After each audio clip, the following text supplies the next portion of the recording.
Hello everyone, welcome back to another class of English grammar. तो स्वागत है आपका दूसरी क्लास में इंग्लिश ग्रामर की, जिसमें आज हम पढ़ेंगे अब वर्ब, नाउन और एडजेक्टिव के बारे में। वैसे आपको ऑलरेडी पता होंगे, लेकिन हम फिर से लेकिन फिर भी हम इसके बारे में पढ़ेंगे, और इसमें कुछ एडवांस चीज़ें भी होती हैं जो शायद आपको ना पता हो, उसके बारे में भी हम डिस्कस करेंगे। तो देखते हैं आज हमारे पास क्या क्या स्लाइड्स हैं आगे। Let's check. तो सबसे पहले हम पढ़ने वाले हैं वर्ब के बारे में। वर्ब क्या होती है? ये एक इम्पोर्टेंट पार्ट होता है इंग्लिश का। जैसे कि कुछ भी, किसी भी तरह का काम करने को हम वर्ब कहते हैं। कोई भी अगर आप एक्टिविटी कर रहे हो, और you are doing any kind of activity, so that is verb. Just like अगर मैं पढ़ा रहा हूँ तो पढ़ाना वर्ब है। पढ़ा रहा हूँ, जैसे कि मैंने एक सेंटेंस बोला, मैं पढ़ा रहा हूँ, तो उसमें पढ़ा जो हो गया वो एक वर्ब हो गया। तो ऐसे इंग्लिश में अगर हम करें, आई एम टीचिंग, तो उसमें टीच जो है वो वर्ब है, और टीच के साथ आईएनजी लग जाता है तो मतलब वो उस टाइम पे वर्क हो रहा है, उसी टाइम पर आईएनजी तब लगता है। तो टीच वर्ब हो गया, टीच के साथ आईएनजी लग गया, टीचिंग, तो पढ़ा रहा हूँ, ऐसा हो गया। ठीक है। इस तरह से हम यहाँ पे कुछ वर्ब के बारे में चेक करेंगे, कुछ एग्जांपल्स। डांस, डांस नाउन भी होता है और डांस वर्ब भी होता है। ठीक है। जब हम बोलते हैं कि आप डांस करते हैं, तो वर्ब होता है वो। ठीक है। और दूसरा वर्ड देखें हम, दूसरा वर्ड है हमारे यहाँ पे स्लीप। तो सोना भी एक तरह का काम है।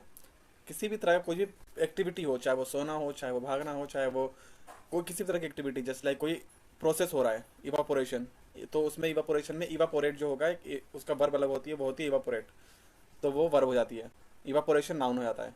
तो हम कैसे वर्ब, और वर्ब का तो सिंपल सा एक वर्ड होता है, वो वर्ब है, लेकिन नाउन के कुछ वो भी होती है ट्रिक्स पहचानने की कि ये नाउन है।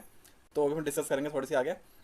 बाकी अभी देखते हैं हम दूसरा तीसरा वर्ड जो है हमारे यहाँ पे, डिस्प्यूट। डिस्प्यूट मतलब होता है झगड़ा करना, कुछ बहस करना किसी तरह का, किसी तरह की, तो ये भी एक वर्ब है। ठीक है। और ड्राइव, ड्राइव भी एक वर्ब है, गाड़ी चलाना।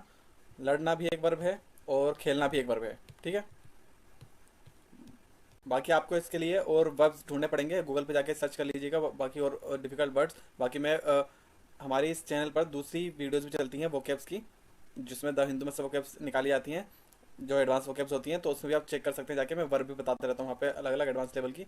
तो अगर आपको एडवांस लेवल की वर्ब चाहिए तो वहाँ पे चेक कर सकते हैं। बाकी अगर आपको नॉर्मली कुछ वर्ब चाहिए जो डेली यूज़ में आती हैं, तो वो गूगल से जाके चेक कर सकते हैं। ठीक है। नेक्स्ट चीज़ देखते हैं हमारा, नेक्स्ट है हमारा नाउन। नाउन बहुत ही इंटरेस्टिंग चीज़ है इंग्लिश में, क्योंकि नाम जो नाउन है, नाउन की एक डेफिनेशन होती है एक तरह की, कि name of any place, thing और पर्सन इज नाउन। बट मैंने इसको कुछ थोड़ा मॉडिफाई करके एक तरह कर दिया, एक चीज़ कर दिया है कि नेम ऑफ एनीथिंग, किसी भी चीज़ के नाम को नाउन कहते हैं। ठीक है। अब चाहे वो पर्सन का नाम हो, चाहे वो एक्टिविटी के भी नाम होते हैं, जैसे कि प्रेसिपिटेशन, प्रेसिपिटेशन एक नाउन है। कंडेंसेशन भी नाउन है। इवापोरेशन भी नाउन, जिसके बारे में पढ़ चुके हैं अभी, इवापोरेशन, इवापोरेशन भी नाउन है। जो यहाँ डिस्चार्ज लिखा है ना, डिस्चार्ज, ये वर्ब है जो हम पढ़ चुके हैं पहले। ठीक है। और ये जो सोर्स लिखा है, ये सरफेस लिखा है। सरफेस, जैसे कि ज़मीन को या किसी भी चीज़ की ऊपरी सतह को सरफेस कहते हैं, तो वो नाउन हो गया, क्योंकि वो उस चीज़ का नाम है, ऊपरी सतह का नाम है सरफेस। ठीक है। सोर्स, और ये भी नाउन हो गया, सब नाउन है, ये एक्टिविटी के नाम नाम है। जब वाटर इवापोरेट होके, इवापोरेशन होता है वाटर का, इवापोरेट एक एक्टिविटी हो गई, और उस एक्टिविटी का नाम इवापोरेशन हो गया। ठीक है। तो नाम हो गया इवापोरेशन, तो इसलिए वो हो गया नाउन। ठीक है। और इवापोरेट वर्ब हो गई। तो जब भी वो इवापोरेट होके, इवापोरेशन जो प्रोसेस होता है वो पूरा होके, जब वेपराइज हो गया, ऊपर जाता है वाटर, उसके बाद वो ठंडा होता है, तो ठंडे होने की प्रक्रिया को क्या बोलते हैं? ठंडे होने की एक्टिविटी को कंडेंसेशन। तो इसलिए ये नाउन है, क्योंकि ये एक्टिविटी का नाम है। उसके बाद जब ठंडा, कुछ ज़्यादा ठंडा हो जाता है, तब वो दोबारा से वाटर बन जाता है, और फिर वो प्रेसिपिटेट होता है, मतलब गिरता है नीचे। प्रेसिपिटेशन होती है उसकी। प्रेसिपिटेशन मतलब एक एक्टिविटी का नाम, कि बारिश होना एक तरह का। ठीक है। तो उसे उसे भी नाउन कहेंगे। ठीक है।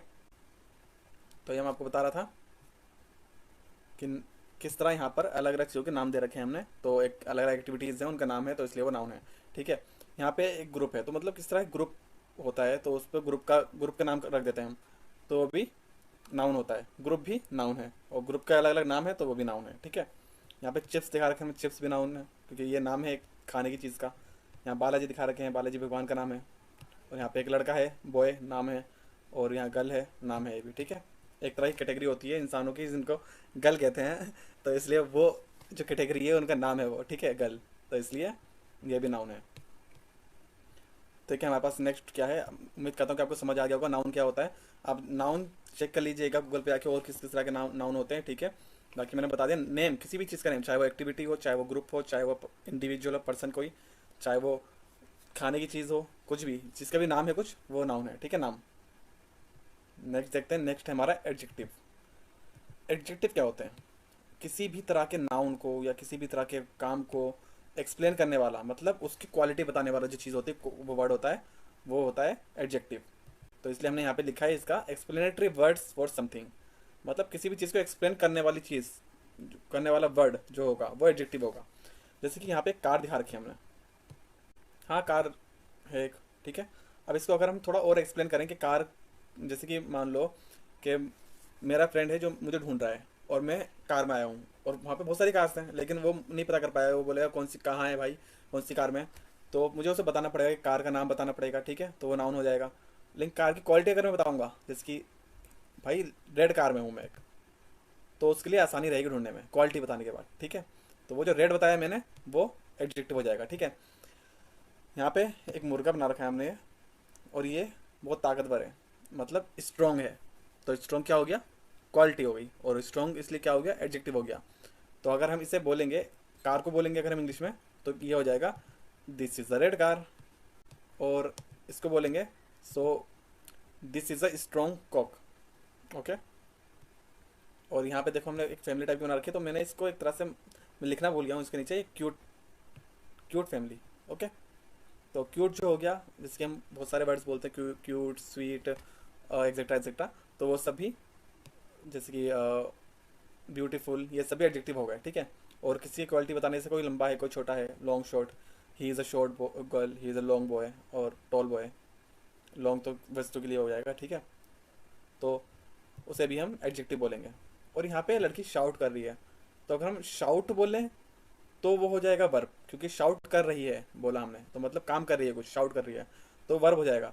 लेकिन अगर हम इस लड़की की क्वालिटी बताएं कि वो शाउट करती है हमेशा, तो हम क्या बोलेंगे? She is a loud girl, okay, मतलब बहुत तेज़ बोलने वाली, जो बहुत तेज़ बोलती है, चिल्ला के बोलती है, she is a loud girl.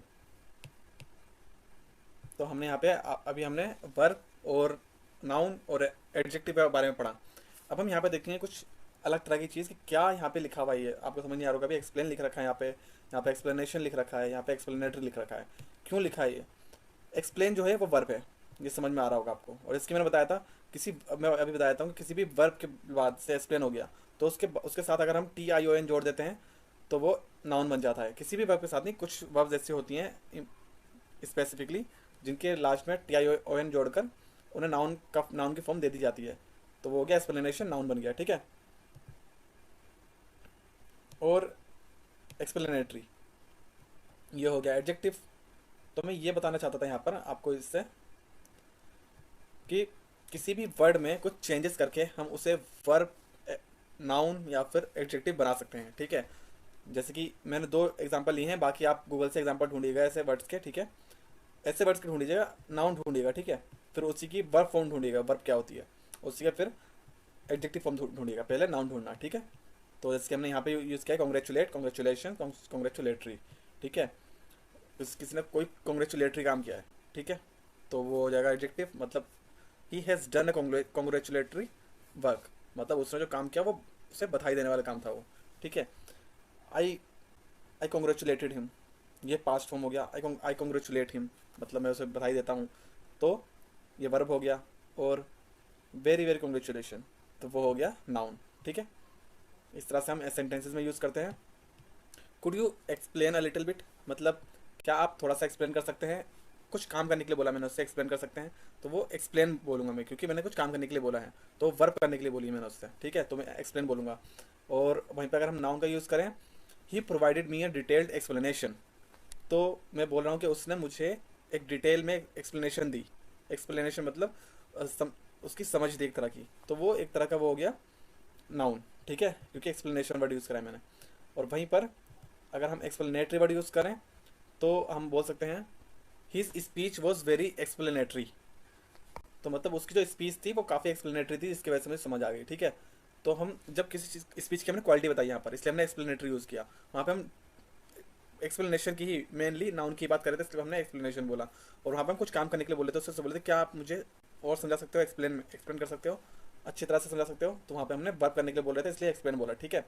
तो हम इस तरह से कुछ भी बोलते हैं तो हमें ये ध्यान रखना होता है कि हम क्या बोल रहे हैं। हम अगर वर्ब बोल रहे हैं, नाउन बोल रहे हैं, या फिर एडजेक्टिव की तरह बोल रहे हैं। तो हमारी आज की यहाँ पे ख़त्म होती है वीडियो। उम्मीद करता हूँ कि आपको समझ आया होगा कि मैं क्या बताना चाहता था, कि वर्ब, नाउन और एडजेक्टिव ये 3 इंपॉर्टेंट पार्ट्स होते हैं इंग्लिश के। बाकी अब जो हमारी वीडियोस आएंगी, हमने आपको EZMR बता दिया, हमने आपको वर्ब, नाउन और एडजेक्टिव बता दिया शॉर्ट में, मतलब बहुत ही शॉर्ट फॉर्म में, शॉर्ट तरीके से बता दिया हमने। अब जो हमारी वीडियोस आएंगी वो डेली यूजेस वाली आएंगी, और डायरेक्ट हम अब सीखने में चलेंगे हाउ टू स्पीक इंग्लिश ऐसे करके। और हम डायरेक्ट ऐसे जंप करेंगे, लेकिन हम एडवांस लेवल में नहीं जाएंगे, हम बहुत ही ज़्यादा नीचे जाके बेसिक से सीखना शुरू करेंगे हमारे नेक्स्ट वीडियो से। ओके, और कुछ ज़्यादा ही बेसिक होगा वो, जैसे कि hello, my name is Shahabuddin, my name is Saif ऐसे करके, और हाउ आर यू डूइंग ऐसे करके। यहाँ से हम स्टार्ट करेंगे और एडवांस लेवल तक जाएंगे, ठीक है, धीरे धीरे। तो बने रहिएगा हमारे साथ, और अगर आपको वीडियो पसंद आई हो तो इसे लाइक करें, शेयर करें और सब्सक्राइब करें। और जिनको भी ज़रूरत है इंग्लिश सीखने की, जिनको लगता है कि उनकी इंग्लिश वीक है, तो उनसे उनसे कहिए कि हम हमारे चैनल के साथ जुड़ जाएं, क्योंकि हम अब वीडियोज़ लाएंगे from very basic to advance, कि हम किस तरह से बेसिक से एडवांस जा सकते हैं, और किस तरह से हम काफ़ी आसानी से सीख जाएंगे। कोई इतनी डिफिकल्ट बात नहीं है इसमें, ठीक है। Okay, thank you, thanks for watching, have a nice day.